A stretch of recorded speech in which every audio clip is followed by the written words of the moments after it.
I'm Jane, 30, a tech entrepreneur from Seattle, where my dreams were once crushed by doubt. My parents, Richard and Linda, ran a logistics company and told me I'd never succeed, scoffing at my coding passion as a hopeless fantasy.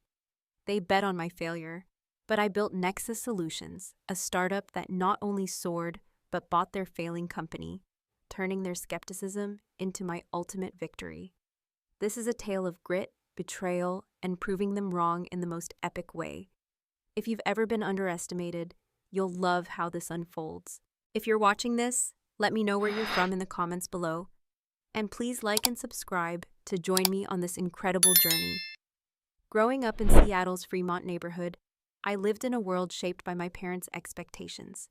Richard and Linda Thompson owned Thompson Freight, a mid-sized logistics company that moved goods across the Pacific Northwest.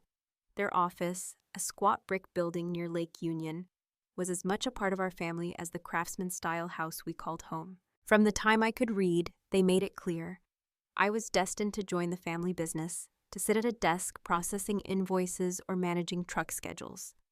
It wasn't a suggestion, it was a mandate. But I had other plans, ones that sparked in me as a kid, and grew brighter with every passing year, even as my family tried to snuff them out. I was 9 when I first touched a computer, an old Dell in the school library. While other kids played games, I was mesmerized by the idea that lines of code could create something from nothing. I'd spend hours after school, hunched over that clunky machine, teaching myself BASIC from a dog-eared manual. By 12, I'd built my first program, a clunky inventory tracker for my dad's company, which I proudly showed him one Sunday at dinner. "That's cute," he said, barely glancing at the screen before passing the mashed potatoes. "But don't waste time on toys. You'll need real skills for the business." His words stung, but I brushed them off, thinking he'd come around. He didn't. As I grew older, my passion for coding only deepened. I'd stay up late, my bedroom glowing with the soft light of my secondhand laptop, building small apps or tweaking website designs for local nonprofits. I wasn't just good at it, I was obsessed. I saw coding as a way to solve problems, to create efficiency in a world that often felt chaotic. But every time I shared my excitement, my parents shut me down. "Computers are a fad," Mom would say, her voice sharp as she sorted through client contracts at the kitchen table. "You need a stable career, Jane. Thompson Freight is your future." Her tone left no room for argument, and I learned to keep my dreams to myself. My brother, Michael, 3 years younger, didn't help. He was the golden child, eager to please and quick to parrot our parents' views. At 16, he was already shadowing Dad at the office, learning the ins and outs of freight logistics. He'd come home spouting terms like supply chain optimization and fleet management, basking in their approval. Meanwhile, I was the odd one out, the daughter who'd rather debug code than file paperwork. "Why can't you just be normal?" Michael asked one evening, sprawled on the couch as I worked on a school project, a mock logistics app. "You're gonna crash and burn with this tech stuff." His smirk cut deeper than I wanted to admit. School was my refuge. At Fremont High, I excelled in math and computer science, earning top marks and a spot in the coding club. My teacher, Miss Carter, saw something in me. "You've got a gift, Jane," she told me after I won a regional hackathon with a route planning algorithm. "Don't let anyone dim your light." Her words were a lifeline, but they couldn't shield me from home. When I showed my parents the hackathon trophy, Dad grunted. "That's nice, but it won't pay the bills." Mom didn't even look up from her laptop. "Focus on your business classes," she said. "You're not some Silicon Valley dreamer." Their dismissal wasn't just about my career choice, it was personal. They saw my ambition as a rejection of their legacy, a betrayal of the family name. Thompson Freight wasn't just a business, it was their identity, built from years of late nights and tough deals. To them, my interest in tech was a frivolous distraction, proof I wasn't serious about life. "You're not cut out for success," Dad told me at 17, his voice cold as we sat in his office after I'd refused to intern at the company. "You think you're smarter than us, but you'll learn the hard way." His words lodged in my chest, heavy and sharp, like a splinter I couldn't pull out. I tried to prove them wrong. In my senior year, I applied to the University of Washington's computer science program, one of the best in the country. I poured everything into my application: essays about my love for coding, recommendation letters from Ms. Carter, and a portfolio of my projects, including a freight tracking app I'd built for fun. When the acceptance letter arrived, I was ecstatic, imagining a future where I could build something meaningful. But when I shared the news at dinner, the table went silent. "You're throwing away your future," Mom said, her fork clattering against her plate. "We're not paying for some tech fantasy." Dad leaned back, arms crossed. "If you want college, study business. Otherwise, you're on your own." Their ultimatum hit like a punch. I'd saved some money from part-time jobs, tutoring kids in math, designing basic websites for local shops, but it wasn't enough for tuition. I begged them to reconsider, explaining how tech was transforming industries, even logistics. "Your company could use software like mine," I said, showing them my freight app. Dad laughed, a harsh, dismissive sound. "We've been fine without your little games for 20 years. Stop pretending you know better," Michael chimed in, smirking. "Yeah, Jane, stick to something you're actually good at, like filing." The room felt smaller, the air thicker, as their words piled on. I didn't give up. I applied for every scholarship I could find, piecing together grants and loans to cover my first year at UW. When I moved into my dorm, my parents didn't help. No tearful goodbyes, no care packages, just a curt email from Mom. "Don't expect us to bail you out when this fails." Michael sent a text. "Good luck flunking out." Their doubt followed me like a shadow, creeping into late-night study sessions when I questioned if they were right. Was I chasing a pipe dream? Could I really make it in a field they saw as a dead end? College was tough, but exhilarating. I thrived in my classes, learning to code in Python, Java, and C++, building projects that felt like pieces of a bigger puzzle.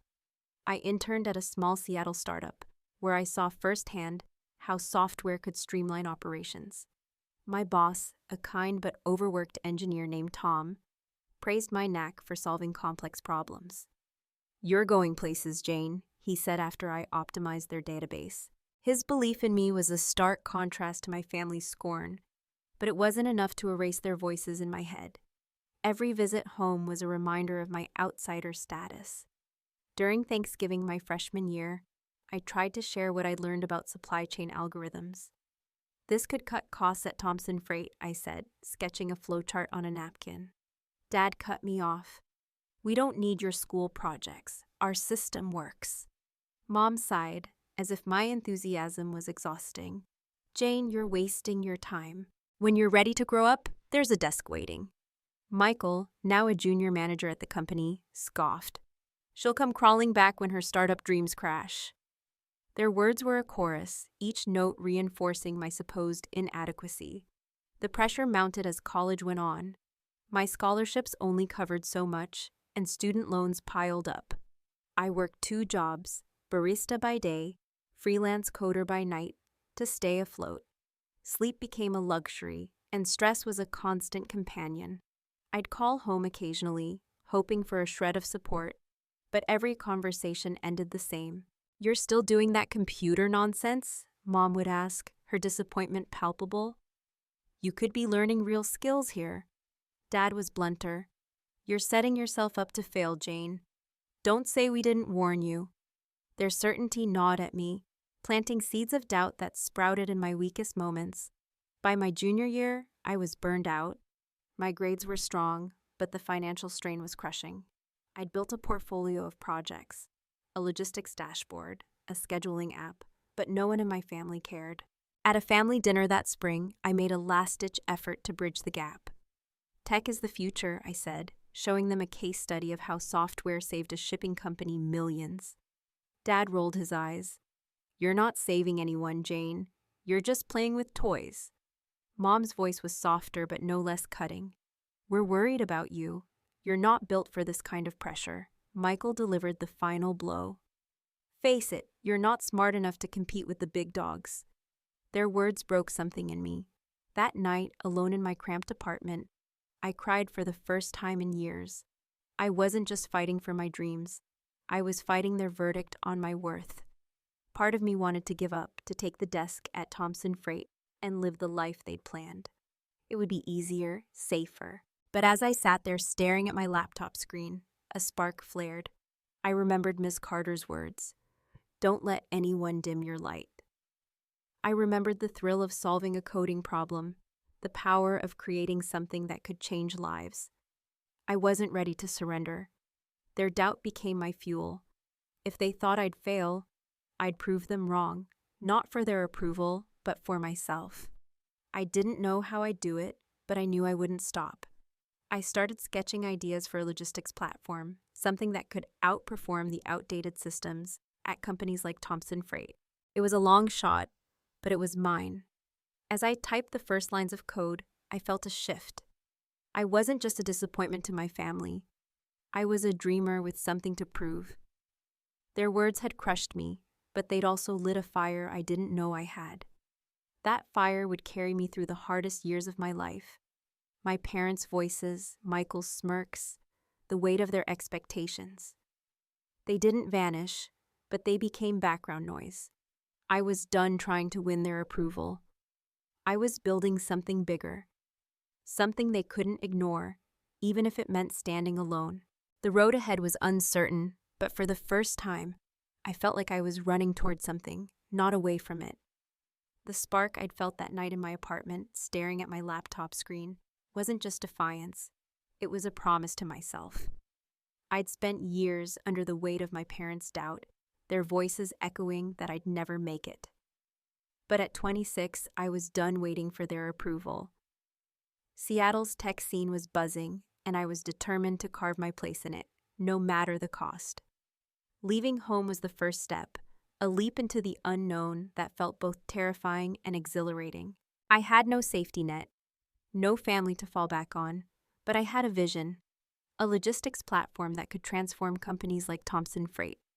That vision would be tested in ways I never imagined. Moving out wasn't easy.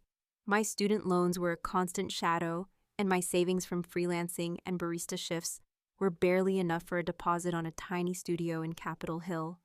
The apartment was a far cry from my parents' cozy craftsman, peeling paint, a leaky faucet, and a mattress on the floor, but it was mine. I packed my laptop, a few clothes, and my hackathon trophy, leaving behind the family photos that once lined my bedroom walls. My parents didn't call to check on me. Michael sent a single text. "Hope you're ready to fail." Their silence was louder than their criticism, a confirmation that I was on my own. To chase my tech dreams, I enrolled in a 6-month coding boot camp at CodeWorks, a rigorous program known for turning novices into job-ready developers.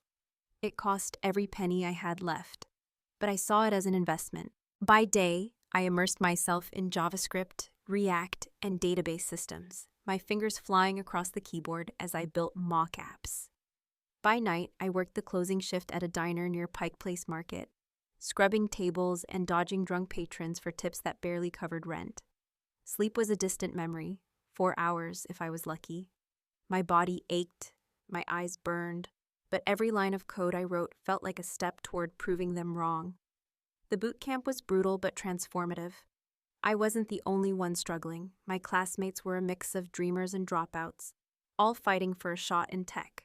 Among them was Emily, a 28-year-old graphic designer with a quick laugh and a knack for UI design. We bonded over late-night study sessions, sharing cheap coffee and big ideas. Emily was the first person I trusted with my vision for a logistics platform. "It's like Uber for freight," I explained one night, sketching wireframes on a napkin. Real-time tracking, optimized routes, all in one system. She leaned in, eyes wide. "Jane, this could be huge. You're onto something." Her encouragement was a balm after years of my family's scorn. Emily became my closest ally. We'd spend weekends in the boot camp's lab, her designing sleek interfaces while I coded the back end. I shared everything with her, my prototypes, algorithms, my pitch deck, even my fears of failing. "You're not like your parents say," she'd tell me, her voice firm. "You're brilliant." I believed her, maybe because I needed to. When we graduated, I landed a freelance gig building a website for a local retailer, while Emily took a contract at a startup. We vowed to keep working on my platform, which I'd named Nexus Solutions. It felt like the start of something real, but reality had other plans. Freelancing paid the bills, barely, but it left little time for Nexus. My student loans were due, and Seattle's skyrocketing rent ate through my earnings. I'd skip meals to save cash, surviving on diner leftovers and instant noodles. The boot camp had taught me skills, but the tech world was ruthless. I started pitching Nexus to angel investors, hauling my laptop to coffee shops and co-working spaces across Seattle. My prototype was rough but functional, showing how it could cut logistics costs by 15%. Yet every meeting ended the same. Interesting, but too risky. You're too inexperienced. Come back with a team. Their polite rejections felt like echoes of my parents' doubts. I kept pushing, refining my pitch, and coding late into the night. Emily was my lifeline, meeting me after her shifts to brainstorm. "We need a killer demo," she said one evening at a dive bar in Belltown. "Something that wows them." I nodded, trusting her completely. I gave her access to my GitHub repository, letting her tweak the UI while I focused on the algorithms. We were a team, or so I thought. I didn't notice the shift in her demeanor, the way her questions grew vague, her updates less frequent. I was too buried in my own grind, too desperate to see Nexus take off. The betrayal came without warning.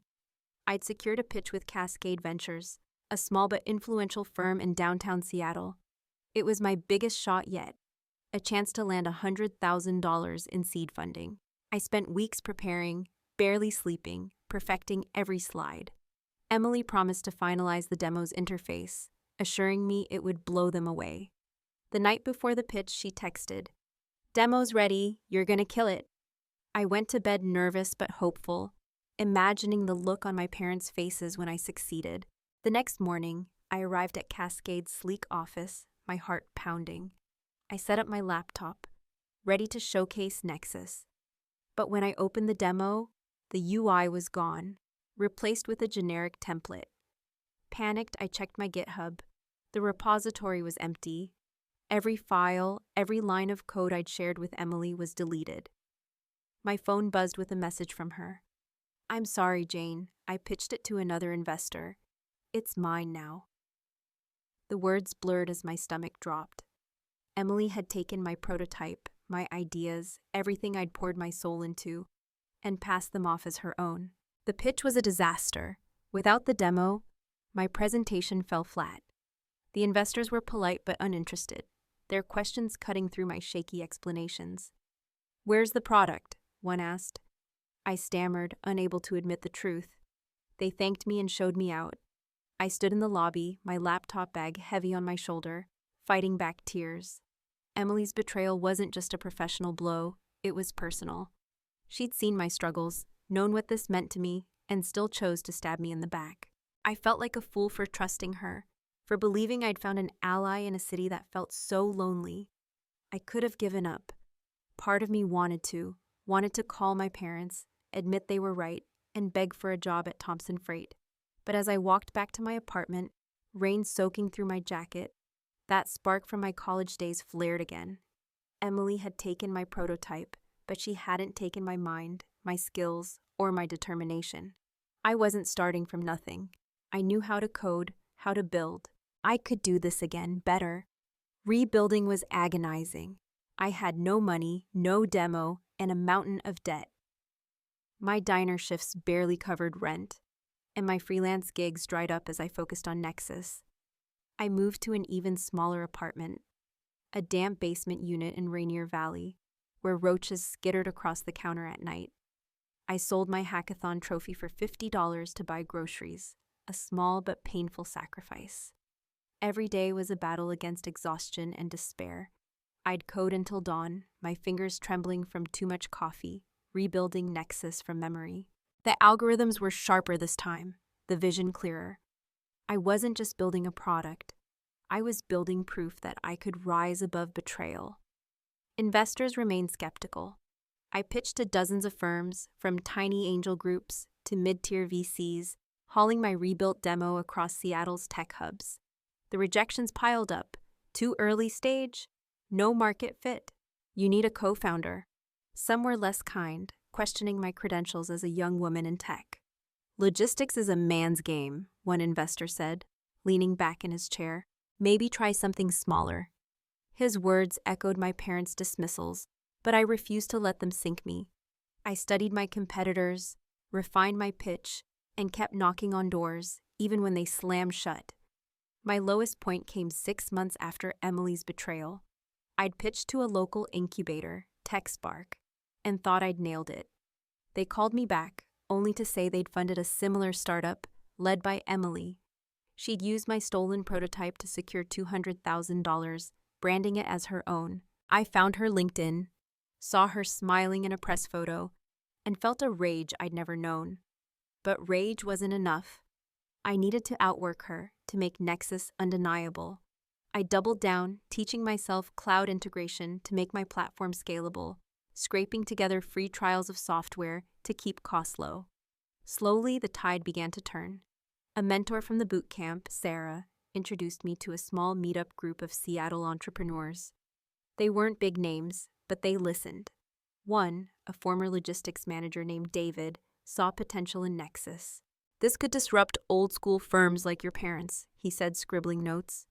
His feedback gave me a blueprint to refine my product, focusing on real-time analytics. I wasn't there yet, but I was closer. Every rejection, every late night, every dollar I didn't have pushed me to work harder.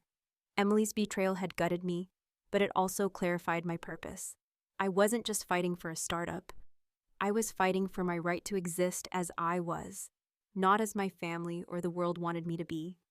The financial strain, the lonely nights, the doors slammed in my face, they were all part of the cost. But as I sat in my dim apartment, coding the latest version of Nexus, I knew I was building something they couldn't take away.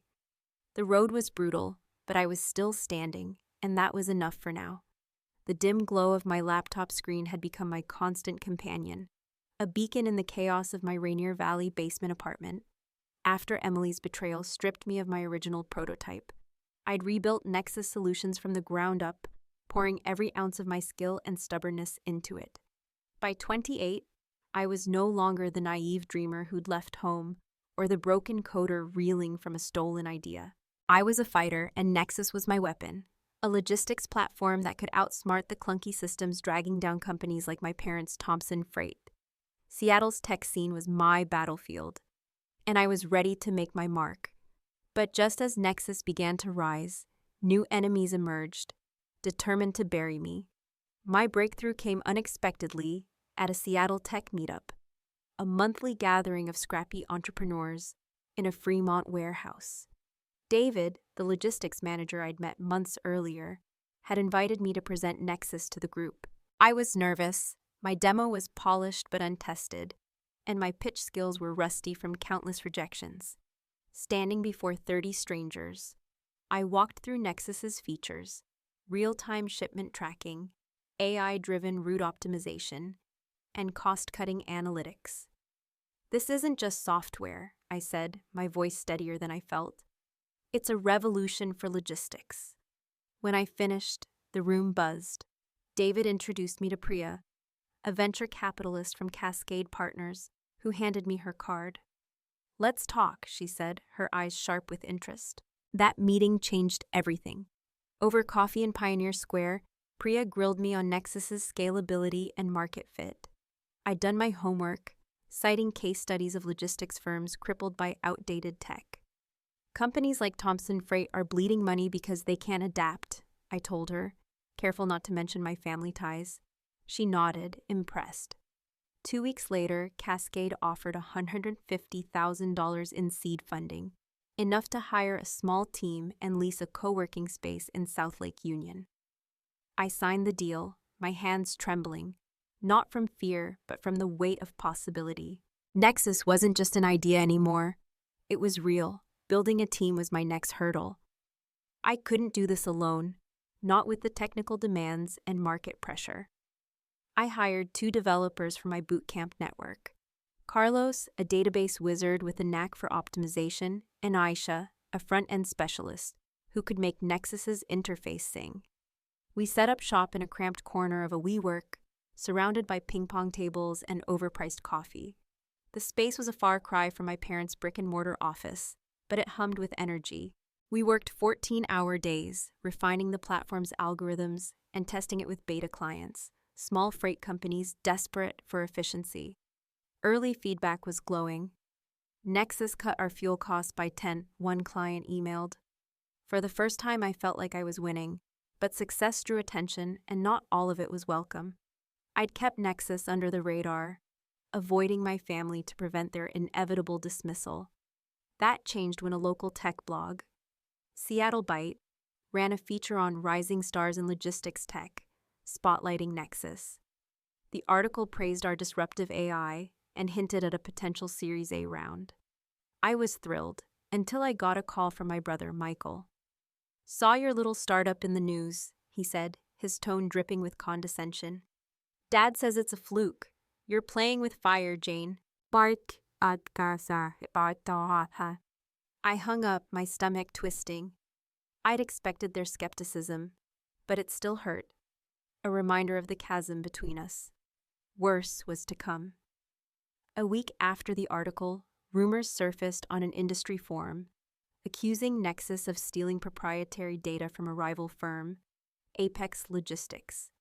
The claims were vague but damaging. Nexus's tech mirrors Apex's internal systems. Shady practices from a newbie startup. I was baffled. Apex was a mid-tier player, and I'd never seen their systems. Then an anonymous email landed in my inbox, linking to a press release. Apex had partnered with Thompson Freight to protect industry standards.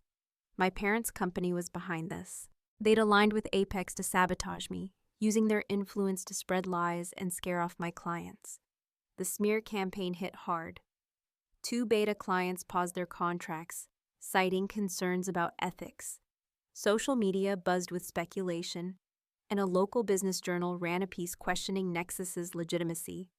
I called Priya, hoping Cascade would stand by me. She was calm but firm. "Clear this up, Jane, or we'll reconsider our investment." Panic set in. I gathered Carlos and Aisha, laying out the situation. "This is my family's doing," I admitted, my voice tight. "They want us to fail." Aisha frowned. "Why would they do that?" I hesitated, then told them about my parents' dismissal of my dreams. Their belief I'd never succeed. Carlos slammed his fist on the table. "Screw them, we'll prove they're wrong." We fought back with facts. I hired a cybersecurity firm to audit Nexus's code, proving every line was original. The report was clean, and I shared it with clients and the press, countering Apex's claims. I posted a transparent blog on our website, detailing our development process without naming Thompson Freight. "Nexus is built on innovation, not theft," I wrote. The response was mixed. Some praised our integrity, but others remained skeptical. The damage was done, our growth stalled, and I spent sleepless nights refreshing industry forums, watching the lies spread. My parents had escalated their doubt into warfare, and I was losing ground. The real blow came at a critical moment. Priya had connected me with Horizon Ventures, a major VC firm eyeing a $1 million Series A investment. It was make or break, enough to scale Nexus nationally. I spent weeks preparing, building a demo that showcased our latest feature, predictive analytics for supply chain disruptions. The pitch was at Horizon's glassy office in downtown Seattle, a room of suits staring me down. I nailed it, walking them through Nexus's impact with data and client testimonials. The lead partner, Greg, leaned forward. "This is impressive, Jane. We're close to a deal, but we need to vet your legal standing." I left feeling hopeful, the closest I'd ever been to stability. 2 days later, Greg called. "We're pulling out," he said, his tone clipped. "The Apex allegations are too risky. Our lawyers won't sign off." I tried to explain, the audit, the blog, the truth, but he cut me off. "Perception is reality in this game. Clean up your reputation and try again." The line went dead. I sat in our WeWork, staring at my laptop, the hum of the office fading. Horizon's withdrawal wasn't just a financial hit. It was a death knell. We were burning through Cascade's seed funding with rent, salaries, and server costs piling up. Without new capital, Nexus would fold in months. My team sensed the shift. Carlos stayed late, tweaking code, but his usual banter was gone. Aisha's optimism waned, her questions about our runway sharper. I couldn't let them see me crack. "We're not done," I told them, forcing confidence. "We pivot, we hustle, we survive." But privately, I was unraveling. Thompson Freight's sabotage had weaponized my past, turning my parents' doubt into a public attack. I imagined them in their office, smugly watching my failure unfold. The thought fueled my anger, but it also scared me. What if they were right? What if I wasn't enough? I turned to David, my mentor from the meetup. Over beers at a Fremont dive bar, I poured out the mess: Thompson Freight's roll, Horizon's exit, the looming collapse. He listened, then set his glass down. "Your parents aren't just fighting your startup. They're fighting you. Don't let them win." He suggested a bold move: target Apex's clients directly, offering Nexus at a discount to prove our value. It was risky, our margins were thin, but it could rebuild trust and revenue. I took his advice, emailing Apex's smaller clients with a pitch. Switch to Nexus for 30% less, no contracts, no risk. 3 signed on within a week, their feedback boosting our credibility. The wins were small but vital. I leaned on my team, delegating more to Carlos and Aisha to free me for damage control. We issued press releases, highlighting our new clients and the audit's findings. A tech podcast invited me to share Nexus's story, and I used it to call out industry gatekeeping without naming Apex. "Innovation scares legacy firms," I said, my voice steady. "They'll do anything to protect their turf." The episode went viral in Seattle's tech circles, shifting the narrative. Slowly, the smear campaign's grip loosened, but the financial clock was ticking. I took a desperate step: a high-interest loan from a local bank, $50,000 to keep Nexus afloat. The terms were brutal: 20% interest, due in a year, but I had no choice. I didn't tell my team, not wanting to shake their faith. The loan bought us time, letting us onboard new clients and refine the platform. I worked 18-hour days, coding, pitching, and soothing nervous stakeholders. My apartment became a footnote, a place to crash for a few hours before diving back in. Food was whatever I could grab: protein bars, vending machine chips. My health frayed, my vision blurring from screen time, but stopping wasn't an option. Through it all, I kept my family at a distance. Michael emailed once, offering a job at Thompson Freight. "If you're ready to quit playing startup." I deleted it. Their sabotage had clarified something. This wasn't just about proving them wrong, it was about proving myself right. Nexus was more than a company. It was my defiance made real, a testament to every late night, every rejection, every betrayal I'd survived. As our client base grew, I saw a path forward. Apex and Thompson Freight had tried to bury me, but I was clawing my way up, one line of code at a time. By my 29th birthday, Nexus was bruised but standing. We'd signed 10 clients, enough to cover costs, and the smear campaign had faded from headlines. Carlos and Aisha were all in, their belief in me mirroring my own. The loan loomed, but so did opportunity. Rumors swirled that Thompson Freight was struggling, their systems outdated, their clients jumping ship. I didn't know it then, but their downfall was my opening, a chance to turn their attack into my ultimate triumph. For now, I focused on survival, knowing the hardest battles were still ahead. The Seattle skyline glittered through the WeWork window, a reminder of how far I'd come, and how close I was to losing it all. At 29, I'd turned Nexus Solutions into a scrappy contender, clawing through betrayal, sabotage, and a near-fatal investor pullout. The $50,000 loan I'd taken to keep us afloat was a ticking bomb, its 20% interest rate draining our fragile revenue. My team, Carlos and Aisha, believed in me, but I saw the worry in their eyes as our runway shrank.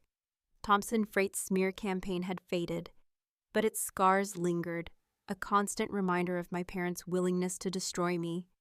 Yet, as I pored over client data late at night, a new opportunity emerged, one that would flip the script in a way I'd never dared imagine.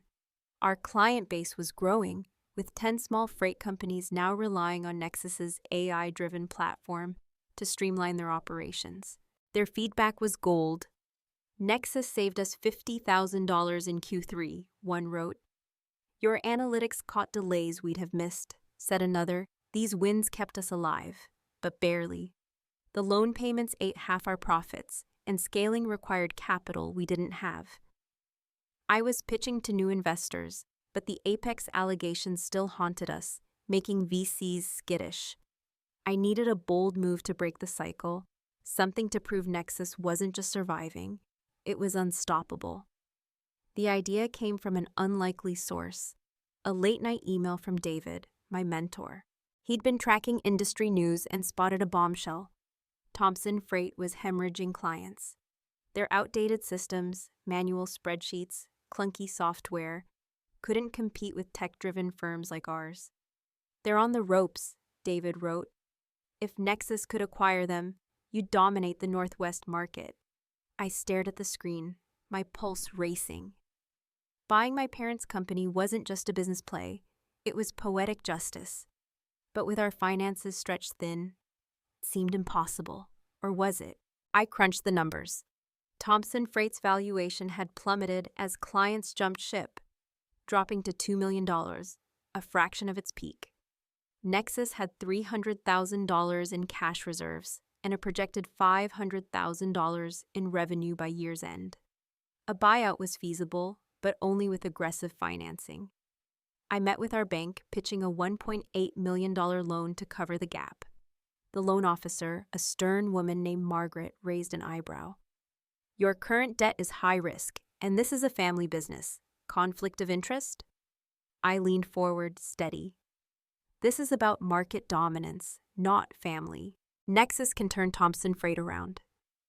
After a tense week, she approved, but the terms were brutal. 22% interest, 18-month repayment. I signed, knowing failure would bankrupt us. The loan was my gamble, but I wasn't reckless. I tasked Carlos with optimizing our platform for larger clients, ensuring we could handle Thompson Freight's volume. Aisha revamped our branding, projecting confidence to mask our fragility. I kept the buyout plan from them, not wanting to jinx it, or admit how personal it was. My parents had tried to ruin me. Now, I'd own their legacy. The thought wasn't vengeful, it was clarifying. Every choice I'd made, from leaving home to rebuilding after Emily's theft, had led to this moment. I was ready to rewrite the story they'd written for me. Negotiating the buyout required stealth. I hired a mergers consultant, Rachel, who specialized in discrete acquisitions. "Thompson Freight's board is desperate," she told me over coffee in Belltown. "They're bleeding cash, and your parents are too proud to admit it." I instructed her to approach them anonymously, presenting Nexus as a third-party buyer. Rachel crafted an offer, $1.9 million with $1 million up front, and the rest in performance-based payouts. It was a lowball, but their financials were dire. They had no leverage. To my shock, they accepted within days, scheduling a boardroom signing at their Lake Union office. I didn't sleep the night before, replaying every slight, every "you'll never succeed" they'd thrown at me. The morning of the signing, I dressed carefully, a tailored blazer, sharp but understated. My old hackathon confidence reborn. I drove to Thompson Freight's office, a place I'd avoided for years. The building hadn't changed. Red brick, faded signage, a relic of their stubborn resistance to progress. Rachel met me in the parking lot, her expression neutral. "They don't know it's you," she said. "You sure about this?"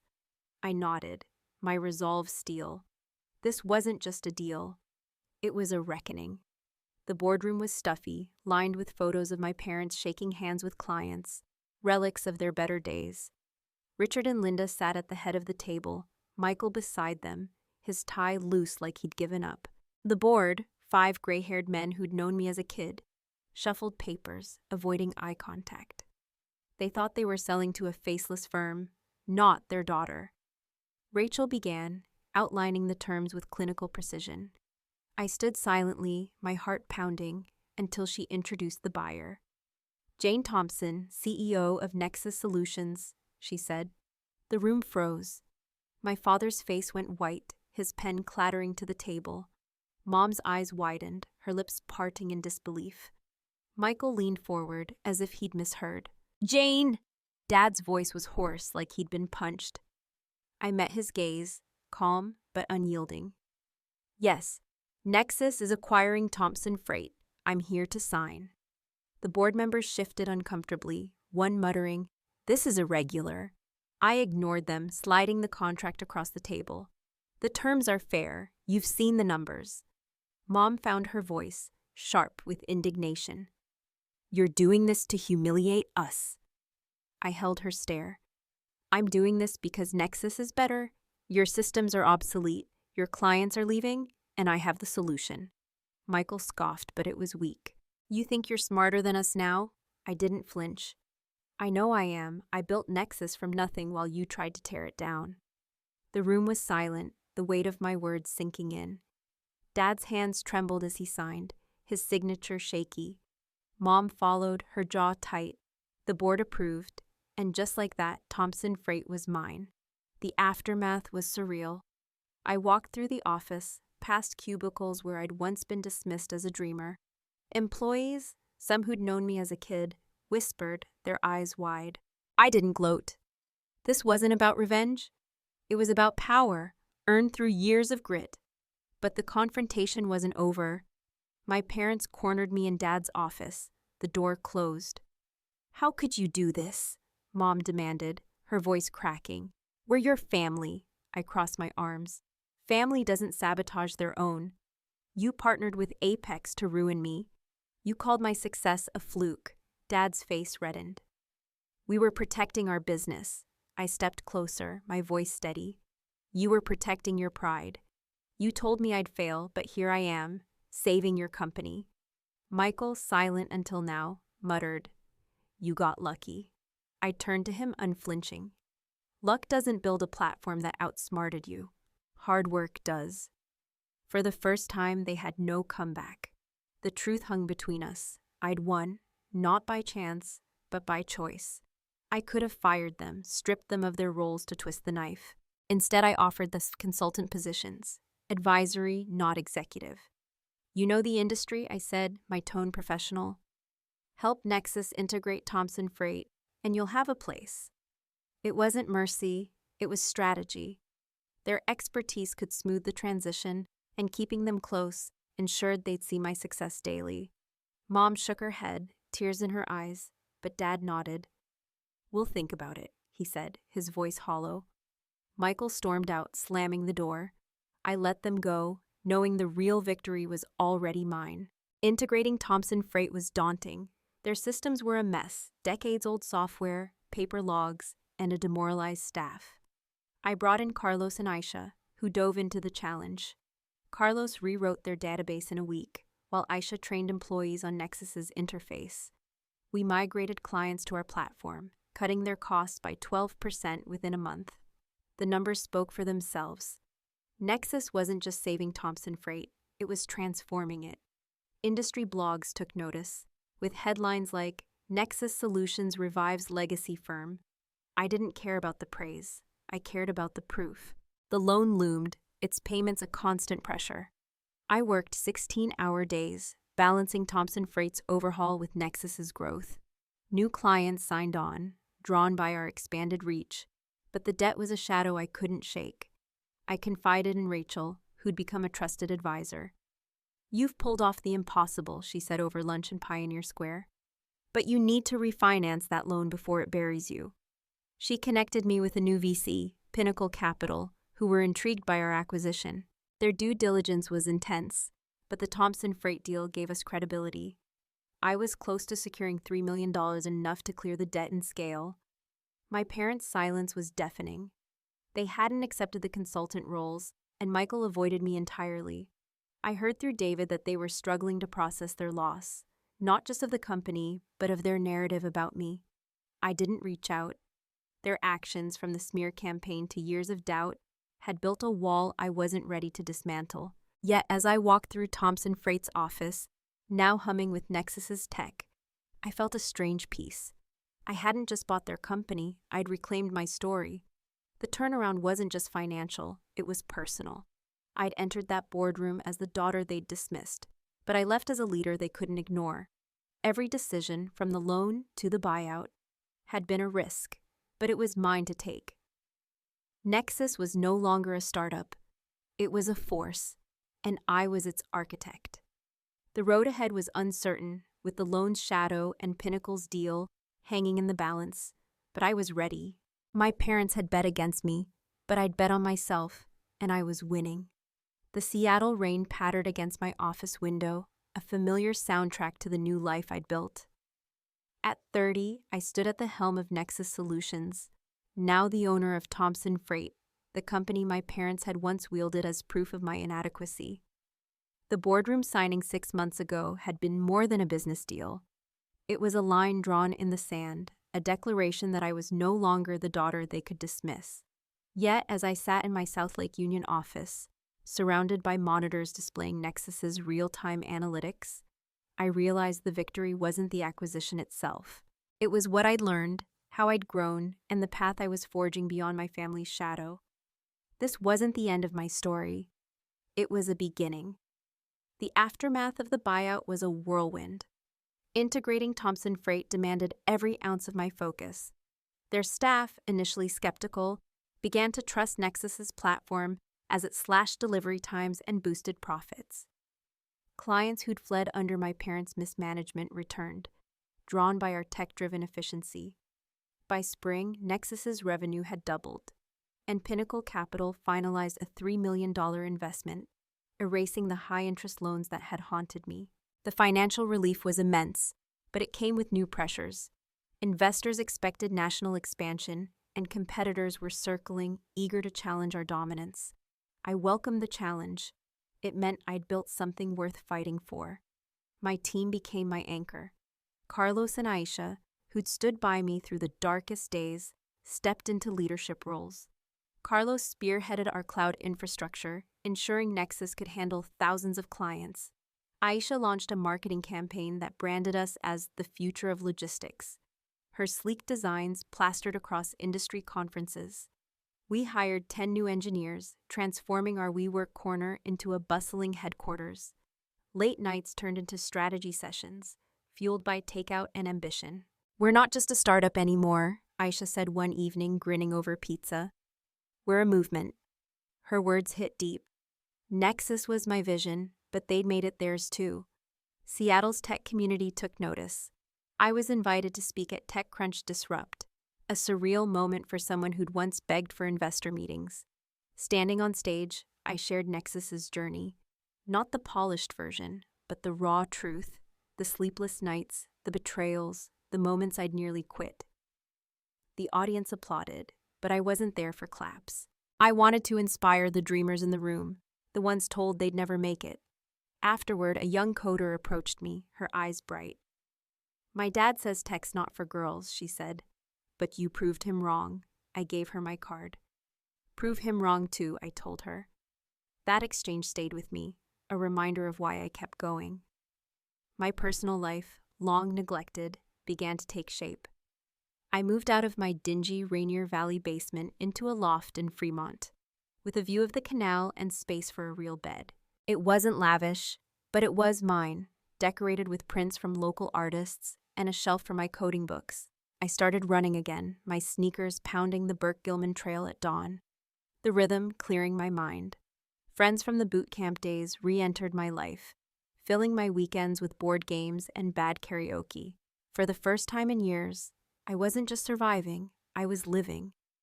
The weight of my parents' doubt, once a constant, had faded to a whisper. My family, however, remained a complex puzzle. Richard and Linda hadn't accepted my offer of consultant roles, choosing instead to retreat. David, still plugged into industry gossip, told me they'd moved to a smaller house in Tacoma, selling their craftsmen to cover debts. I felt no satisfaction in their downfall, only a quiet sadness. They'd shaped me, for better or worse, but their refusal to acknowledge their role in our rift kept us apart. I sent them an email, formal but sincere. "Nexus is open to collaboration if you're ready to respect what I've built." They didn't reply. I hadn't expected them to, but the silence still stung. Michael was different. A month after the buyout, he showed up at my office unannounced, his usual swagger gone. "I didn't think you'd pull it off," he said, slumping in a chair. "I was wrong, Jane." His apology was halting, like he was learning the words as he spoke. I listened, my expression neutral. "You didn't just doubt me," I said. "You cheered for my failure." He flinched, but nodded. "I know, I'm sorry." I didn't forgive him, not yet, but I offered a coffee meeting the next week. It was a small step, a chance to rebuild on my terms. He accepted, and we've met monthly since, our conversations cautious but growing. The distance with my parents forced me to redefine family. Carlos and Aisha became my chosen siblings. Their loyalty forged in the trenches of Nexus's rise. Rachel, my mergers consultant, turned into a mentor, joining me for wine-fueled strategy talks. Even David, now a board advisor, felt like an uncle, his gruff encouragement a constant. These bonds, built on mutual respect, taught me that family isn't just blood, it's trust. My parents had failed that test, but I'd found others who passed it, and that was enough. Reflecting on my journey, I saw the lessons etched in every scar. Resilience was the first. The world, my parents, Emily, Apex, had tried to break me, but I'd learned to bend, not snap. Each setback, from stolen code to smear campaigns, had forced me to rebuild stronger. Self-belief was the second. My parents' voices once defined my worth, but I discovered a truth they couldn't touch. My value came from within, from the work I did, the problems I solved. Finally, I learned that success isn't a destination, it's a process. Buying Thompson Freight wasn't the end.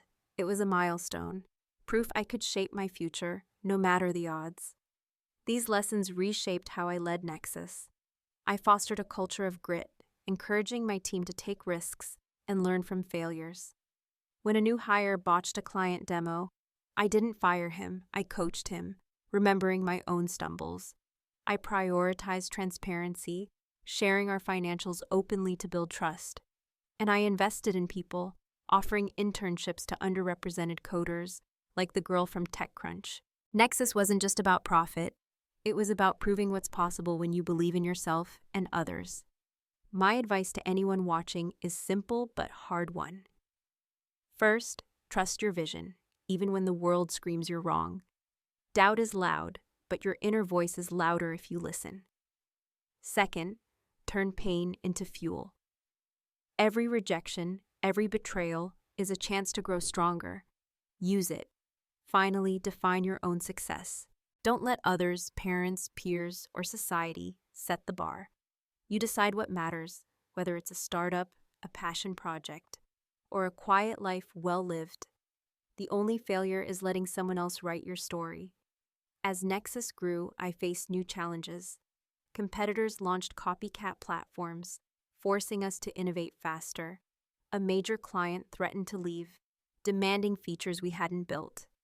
I thrived in the chaos, my confidence forged in years of fighting. We rolled out a predictive maintenance tool, winning the client back and earning a feature in Forbes. Pinnacle pushed for an IPO, a daunting but exciting prospect.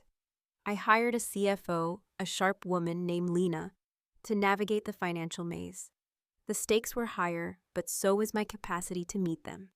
My relationship with Seattle deepened.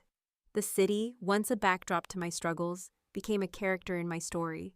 I sponsored local hackathons, giving back to the community that had given me David and my first break. I volunteered at CodeWorks, mentoring bootcamp students who reminded me of my younger self. On weekends, I'd hike in the Cascades, the mountains grounding me as I planned Nexus's next moves. Seattle wasn't just home. It was where I'd become me. Looking back, I saw how far I'd come. The girl who'd cried in a cramped apartment, doubting her worth, was gone. In her place was a woman who'd built a company, bought her parents' legacy, and redefined her life. The pain of their dismissal, the sting of betrayal, the fear of failure, they'd shaped me, but they didn't own me. I owned myself, and that was the true triumph. My parents' house in Tacoma sat across a divide I wasn't ready to cross. Maybe one day, if they could see me as I am, we'd talk, For now, I was content with my chosen family, my thriving company, and the knowledge that I'd turned their never into my reality. Michael's tentative steps toward reconciliation hinted at possibility, but I no longer needed their validation. I had my own. As I write this, Nexus is preparing for its next leap, a partnership with a global shipping firm, a deal that could redefine logistics. I'm nervous, but it's the good kind, the kind that pushes you to grow. My story isn't over, and neither is yours. If you're out there fighting your own battles, know this: you are enough. Keep going. If this story inspired you, please like and subscribe for more tales of triumph. Share it with someone who needs to believe in themselves, and let me know in the comments. What's the biggest doubt you've overcome? I'm reading everyone.